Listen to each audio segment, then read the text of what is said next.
내 멍에를 메고 나에게 배워라. 주님께서 여러분과 함께 또한 사제의 영과 함께 루카가 전한 거룩한 복음입니다. 주님 영광 받으소서.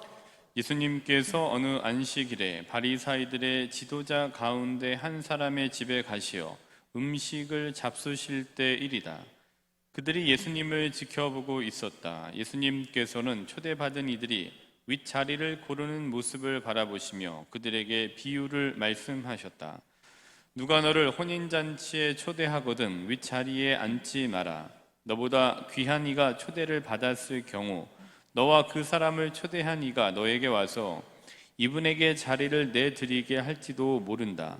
그러면 너는 부끄러워하며 끝자리로 물러앉게 될 것이다.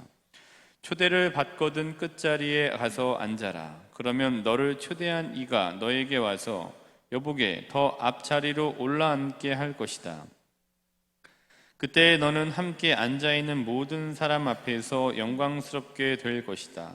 누구든지 자신을 높이는 이는 낮아지고 자신을 낮추는 이는 높아질 것이다. 예수님께서는 당신을 초대한 이에게도 말씀하셨다.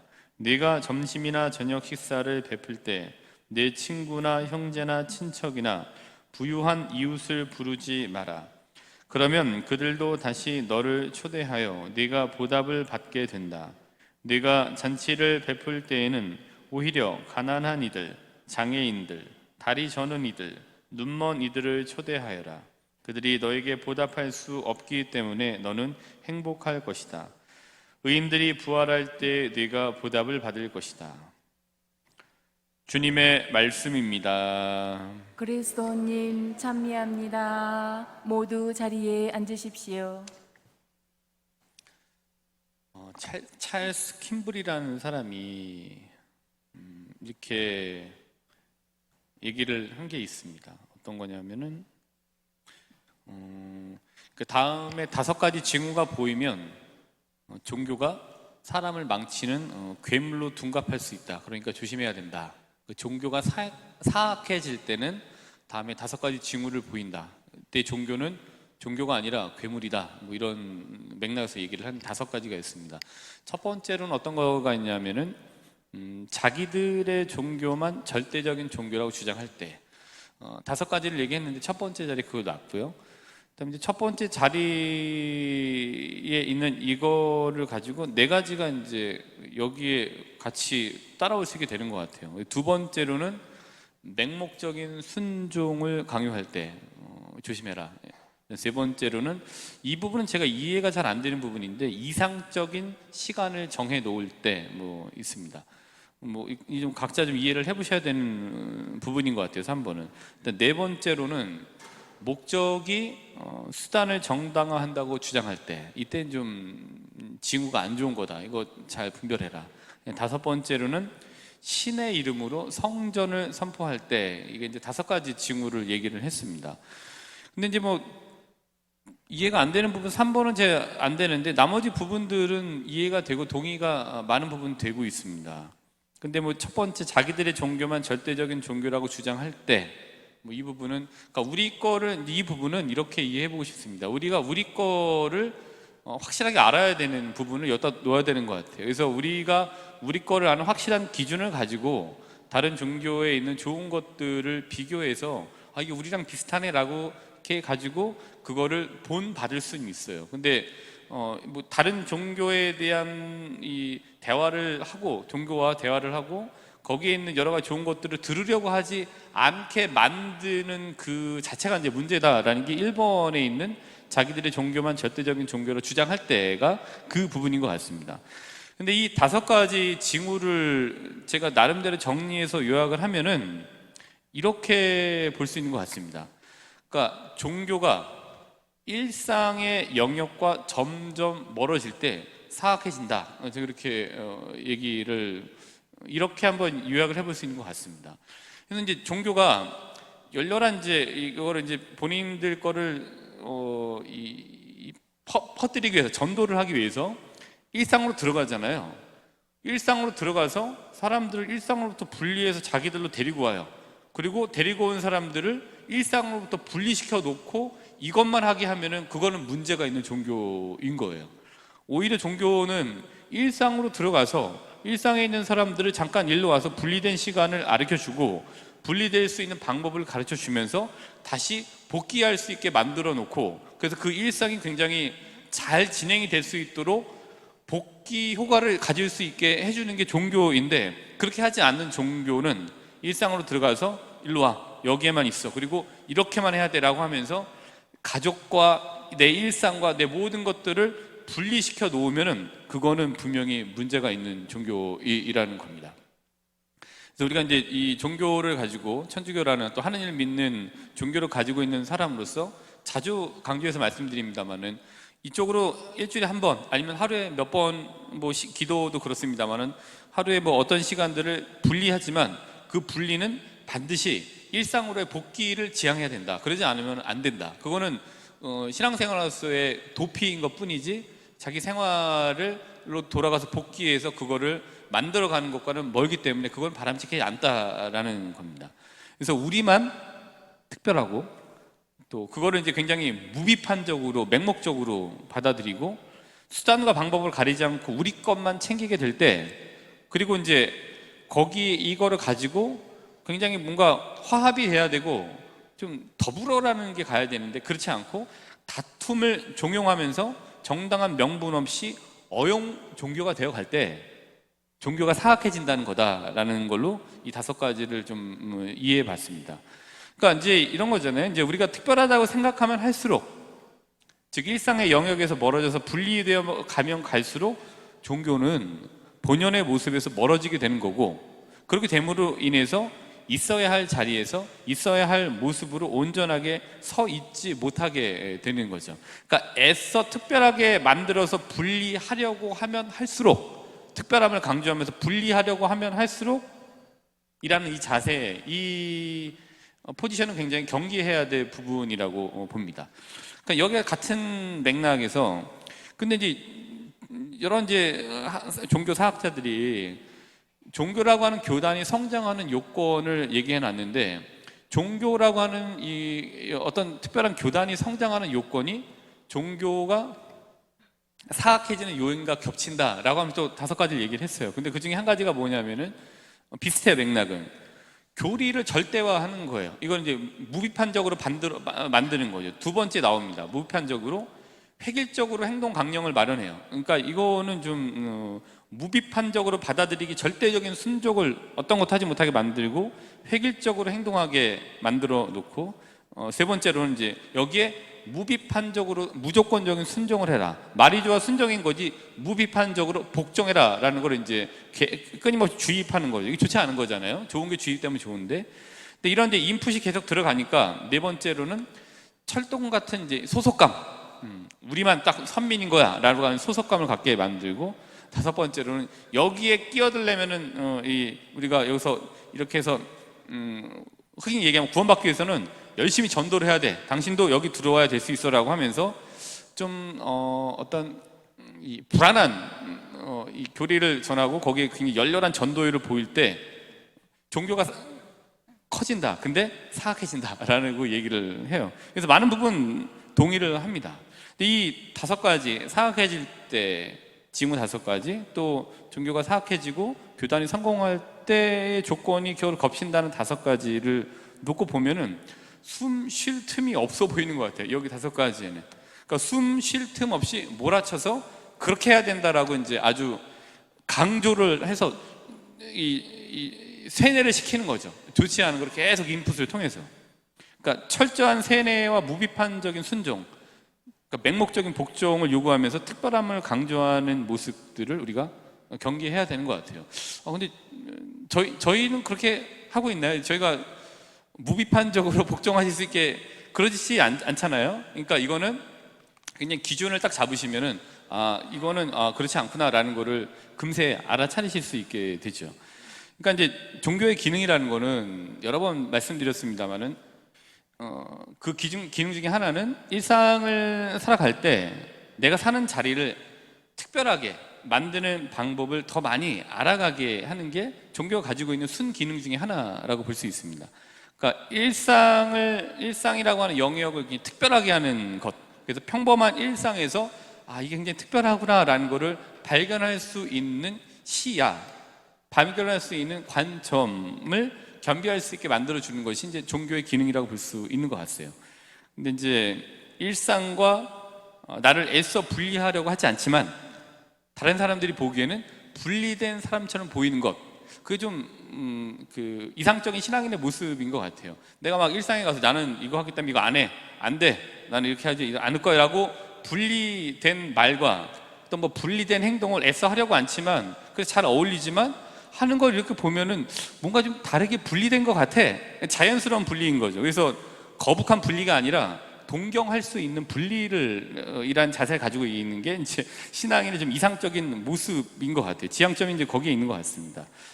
그래서 이제 오늘 말씀드리고자 하는 키워드는 일상을 살면서 여기 신자분들이 일상을 특별하게 만드는 것이 우리 신앙인들의 강점과 특별함이 되어야 된다. 근데 이거를 오늘 복음에서 예수님을 통해서 볼 수가 있고, 그다음에 성경을 연결해서는 아브라함의 모습을 통해서 볼 수 있다라는 걸 좀 연결해서 간단하게 좀 말씀드리도록 하겠습니다. 키워드는 그냥 일상의 특별화, 일상의 뭐 스페셜라이제이션, 이렇게 키워드를 잡으시면 될 것 같습니다. 복음을 보시면 루카복음 14장이죠.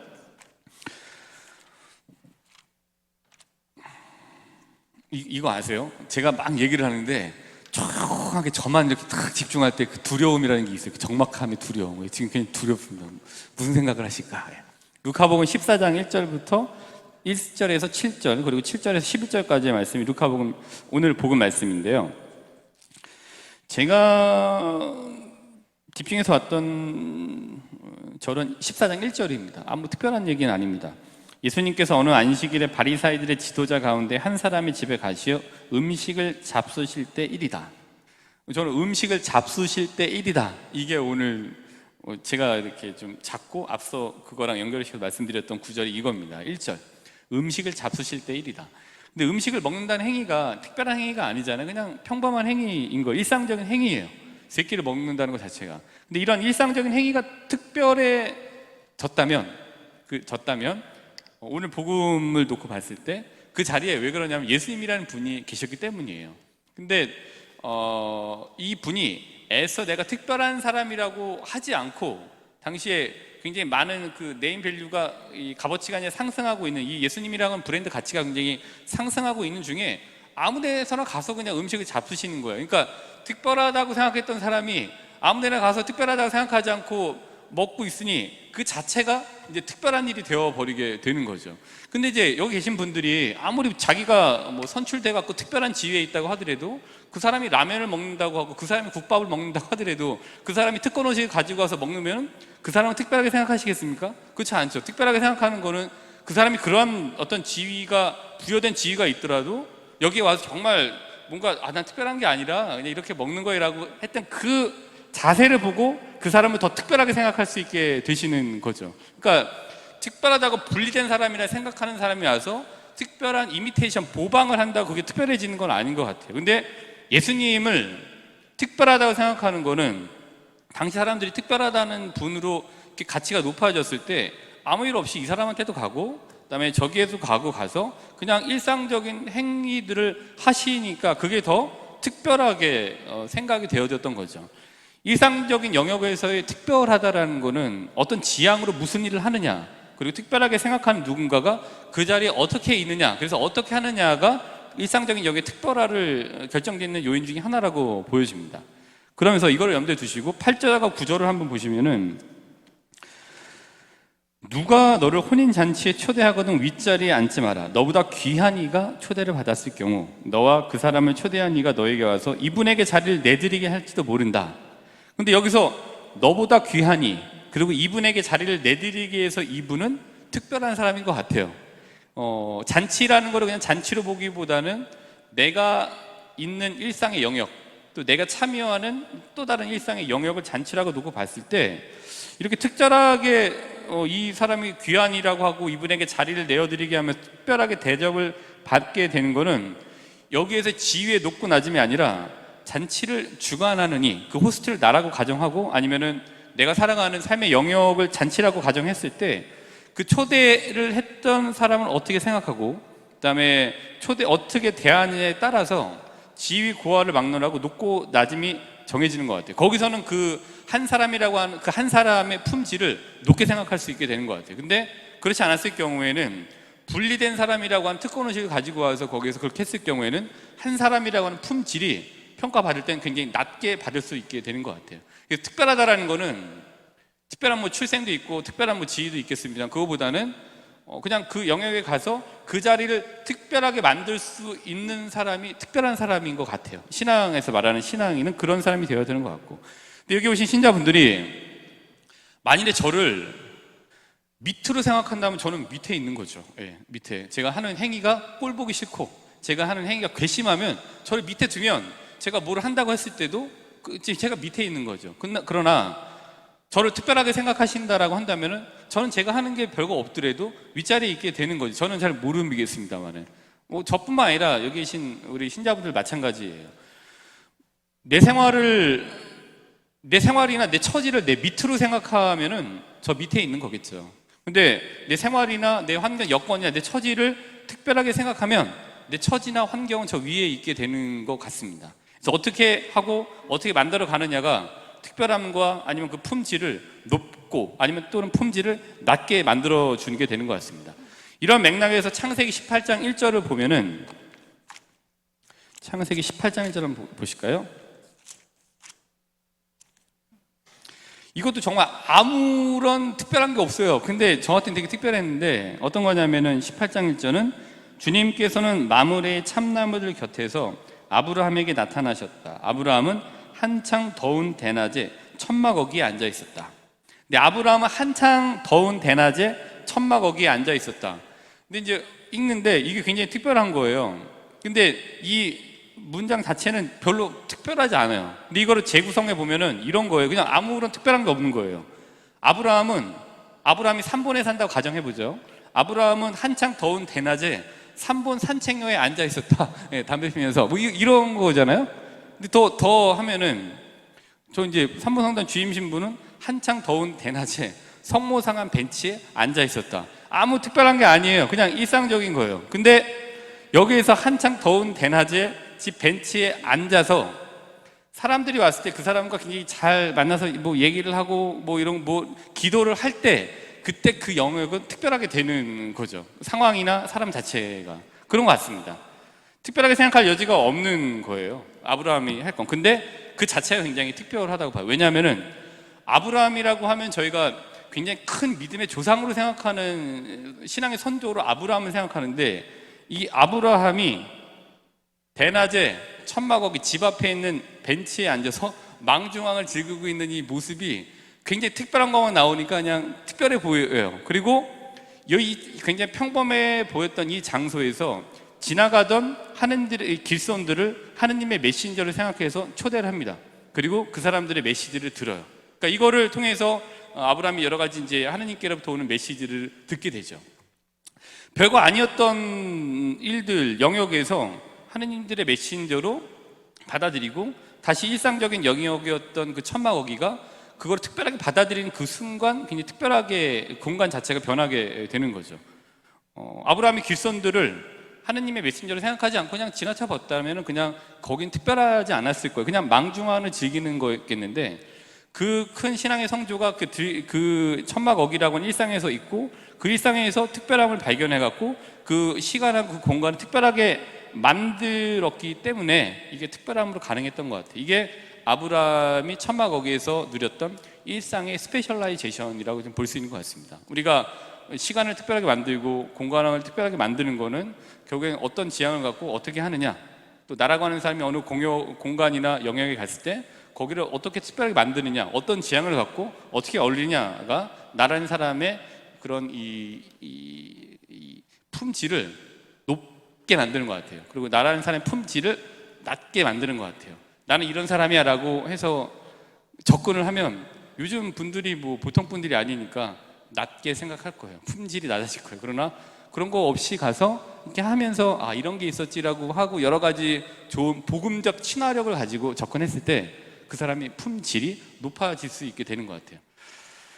네, 뭐 여러 가지 뭐 떠들었습니다. 오늘 품질 좋은 강론을 드렸는지 모르겠습니다만은 어쨌든 저는 이 주제를 가지고 좀 말씀을 드렸습니다.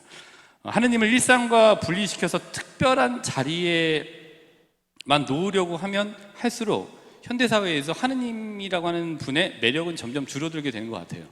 그런데 반면에 이제 일상과 분리되지 않고 음식을 잡수시고 천막 어귀에서 만날 수 있는 하느님의 일상적인 모습과 만남은 하느님이라고 하는 그분의 매력을 더할 수 있게 만들어 놓는 것 같고, 그 매력을 더할 수 있게 만드는 매개체, 브릿지, 그게 바로 우리의 역할이 되는 것 같습니다. 우리가 애써 분리하려고 하지 않지만 분리되어 보이는 삶을 사는 사람처럼 보이는 매력을 좀 갖추면 좋겠다, 저도 좀 더 많이 그래야 되겠다라는 생각을 해보게 됐습니다. 그러기 위해서는 앞서 말씀드린 우리 일상을 좀 스페셜하게 만드는 복음적인, 예수님의 모습 같은 복음적인 친화력을 가지고 일상에 침투해서 좀 거기를 좀 분리된 좋은 곳으로 만들고, 그분들도 일상과 분리되어 보이는 것 같지만 아니듯, 또 아닌 것 같은데 분리되어져 있는 모습을 통해서 우리가 굉장히 좀 긍정적인 선교를 이 모습에서 할 수 있는 것 같아요. 그래서 이번 한 주간 남들에게는 평범해 보이는 것들에서 좀 특별함을 발견해 보시고, 그다음에 내가 있는 평범한 자리를 좀 스페셜하게, 특별하게 만드심으로써 복음을 좀 보여주시는 특별한 좀 시간들을 만들어 보시는 노력들을 기울이시는 좀 한 주간이 되시면 좋겠습니다. 일상을 강조하는 복음을 바탕으로 복음의 친화력을 발휘하시면서 일상에 스페셜하게 만드시는 매력적인 신앙인을 지향해 보시면서 오늘 미사 안에서 하느님께 도움을 청하도록 합시다.